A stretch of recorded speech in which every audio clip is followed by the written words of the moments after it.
साना साना हाथ जोड़ी। आज का हमारा ये चैप्टर साना साना हाथ जोड़ी एक यात्रा वृतांत मतलब एक ट्रैवल ब्लॉग है, जिसमें हम लेखिका मधु कनकारिया जी के साथ सिक्किम के खूबसूरत वादियों में घूमेंगे और तो और भारत के स्विट्जरलैंड कहे जाने वाले कटाव के स्नोफॉल का भी आनंद लेंगे। तो यात्रीगण अपनी सीट बेल्ट बांध लो और चलो चैप्टर शुरू करते हैं।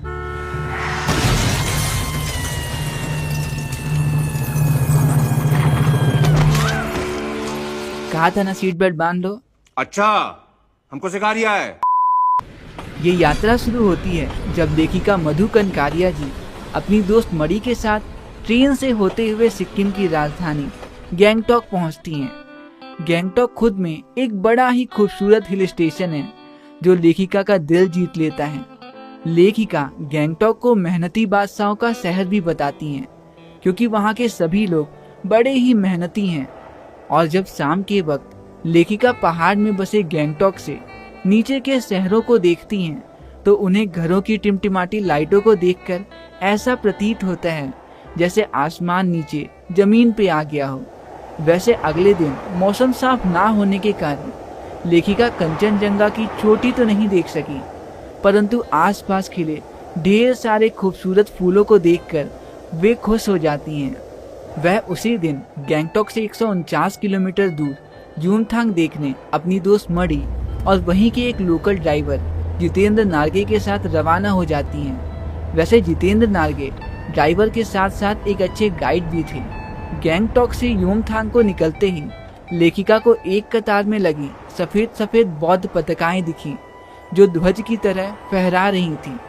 लेखिका को गाइड जितेंद्र नार्गे ने बताया कि जब किसी बौद्ध की मृत्यु हो जाती है तो उसकी आत्मा की शांति के लिए शहर से दूर किसी भी पवित्र स्थान पे 108 श्वेत पताकाएं फहरा दी जाती हैं।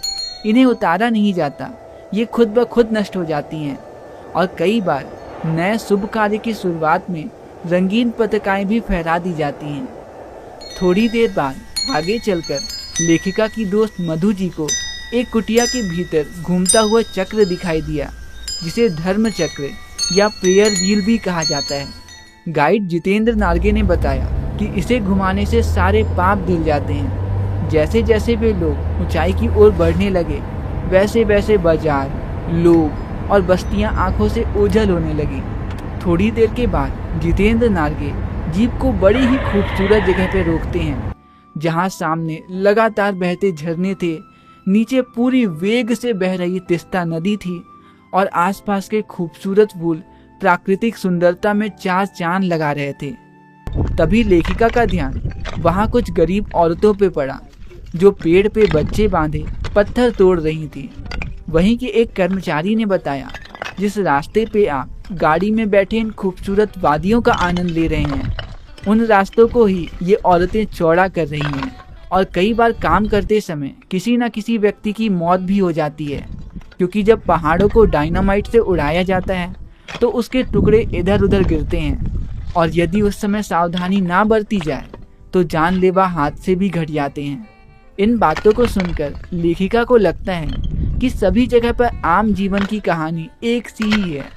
गैंगटॉक से निकली लेखिका अपनी दोस्त मणि और ड्राइवर जितेंद्र नार्गे के साथ आखिरकार 117 किलोमीटर का सफर तय करने के बाद लायुंग पहुंचती हैं, जहां उन्हें स्नोफॉल देखना था, लेकिन पॉल्यूशन के कारण वहां स्नोफॉल देखने को मिला ही नहीं। और ये देख लेखिका उदास हो जाती हैं और उन्हें ये एहसास होता है कि हमने एनवायरनमेंट को कितना पॉल्यूट कर दिया है। लेखिका कहती हैं, हम मैदानी लोगों के लिए तो स्नोफॉल जन्नत से कम नहीं, और उसे देखे बिना उन्हें चैन नहीं आ रहा था। तभी वहीं के एक स्थानीय युवक ने बताया, अगर आपको स्नोफॉल देखना ही है तो आपको यहाँ से 50 किलोमीटर दूर पहाड़ की ऊंचाइयों में बसे कटाव जाना होगा, जिसे भारत का स्विट्जरलैंड भी कहा जाता है। बुरी बात यह थी कि कटाव जाने के लिए हमें अपना रूट बदलना होगा और फिर वापस से लायुंग आना होगा आगे का सफर जारी रखने के लिए।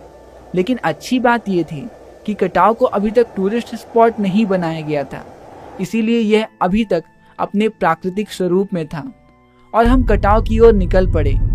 लायुंग से कटाव का सफर 2 घंटों का था, लेकिन कटाव का रास्ता वो तो बड़ा ही खतरनाक था। जितेंद्र नार्गे अपने अंदाज से ही गाड़ी चला रहा था। चारों ओर बर्फ से भरे पहाड़ थे और आखिरकार कटाव पहुंचने पर हल्की हल्की बर्फ पड़ने लगी। सभी लोग वहां के वातावरण में फोटो खिंचवा रहे थे और लेखिका, वो तो वहां के वातावरण को अपने अंदर समा लेना चाहती थी। और उस खूबसूरत वातावरण को देखकर लेखिका को यह एहसास होता है कि ऋषि मुनियों को वेदों की रचना करने के लिए इस खूबसूरत वातावरण ने ही प्रेरणा दी होगी। और वो कहती हैं, ऐसे असीम सौंदर्य को यदि कोई अपराधी भी देख ले तो वो भी आध्यात्मिक हो जाएगा। उस खूबसूरती को देखकर लेखिका की मित्र मणि, जिसने स्विट्जरलैंड भी घूमा था, वो कहती हैं, ये तो स्विट्जरलैंड से भी ज्यादा खूबसूरत है। और उस खूबसूरत वादियों को देखकर मणि के अंदर की लेखिका भी जाग उठती हैं और उन्होंने कहा, प्रकृति अपने ढंग से सर्दियों में हमारे लिए पानी इकट्ठा करती हैं और गर्मियों में उसे पिघलाकर जल धारा बनाकर हम लोगों की प्यास शांत करती हैं। प्रकृति का यह जल संचय अद्भुत है। हम तो इन बर्फ की पहाड़ों और नदियों के ऋणी हैं जिन्हें पीकर हम अपनी प्यास बुझाते हैं। थोड़ा आगे जाने पर सेना के फौजी भी दिखाई देने लगे, क्योंकि ये बॉर्डर एरिया था और थोड़ी ही दूर पर चीन की सीमा भी थी। लेखिका फौजियों को देखकर उदास हो गई। उन्हें ये एहसास हुआ, जब मार्च में इतनी ठंड है तो दिसंबर और जनवरी की जमाने वाली ठंड में वहां वो किस तरह रहते होंगे। वहां तो जाने का रास्ता भी बड़ा खतरनाक था। खैर, आखिरकार लेखिका मधु कनकारिया जी कटाव से वापस लायुंग लौट आईं और यूमथांग की ओर निकल पड़ी। लायुंग से 25 किलोमीटर का सफर तय करने के बाद वो अपनी डेस्टिनेशन यूमथांग पहुंच ही गई। लेकिन यूमथांग कटाव जैसा सुंदर नहीं था। वो कहते हैं ना, मंजिल से ज्यादा खूबसूरत मंजिल तक पहुंचने का सफर होता है। वैसे आप इस खूबसूरत सफर में किसके साथ इन खूबसूरत वादियों का आनंद लेना चाहोगे, मुझे नीचे कमेंट्स में बताना जरूर। तो बस यहीं पे खत्म होता है हमारा ये प्यारा सा चैप्टर साना साना हाथ जोड़ी। ऑल्दो साना साना हाथ जोड़ी का मतलब होता है छोटे छोटे हाथ जोड़कर, जो कि लेखिका एक नेपाली लड़की से सीखी थी। तो चलो इस चैप्टर के कुछ MCQ क्वेश्चंस कर लेते हैं जिनके एग्जाम में आने की प्रोबेबिलिटी बहुत हाई है। तो ये रहा पहला सवाल आपकी स्क्रीन पे। गैंगटॉक में सफेद सफेद श्वेत पताकाएं किस अवसर पर फहराई जाती हैं? ऑप्शन ए, शांति के अवसर पर। ऑप्शन बी, त्योहार के अवसर पर। ऑप्शन सी, शोक के अवसर पर। या ऑप्शन डी, युद्ध के अवसर पर। और आपका 5 सेकंड का काउंटडाउन शुरू होता है अब।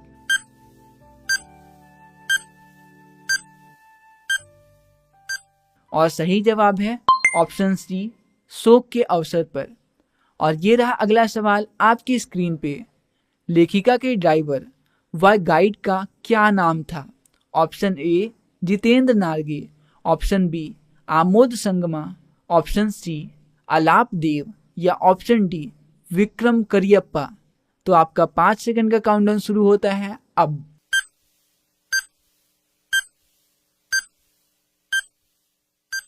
और सही जवाब है option A, Jitendra Narge.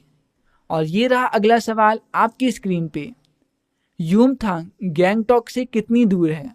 Option A, 146 kilometre दूर। ऑप्शन बी, 148 किलोमीटर दूर। ऑप्शन सी, 149 किलोमीटर दूर। या ऑप्शन डी, 152 किलोमीटर दूर। तो आपका 5 सेकंड का काउंटडाउन शुरू होता है अब।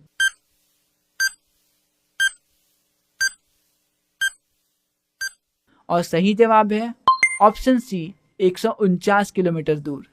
और ये रहा आखिरी सवाल आपकी स्क्रीन पे। लेखिका ने गैंगटॉक को किसका शहर कहा है? ऑप्शन ए, बहादुर व्यक्तियों का। ऑप्शन बी, ज्ञानी लोगों का। ऑप्शन सी, मेहनतकश बादशाहों का। या ऑप्शन डी, प्राचीन रीतियों का। आपका 5 सेकंड का काउंटडाउन शुरू होता है अब।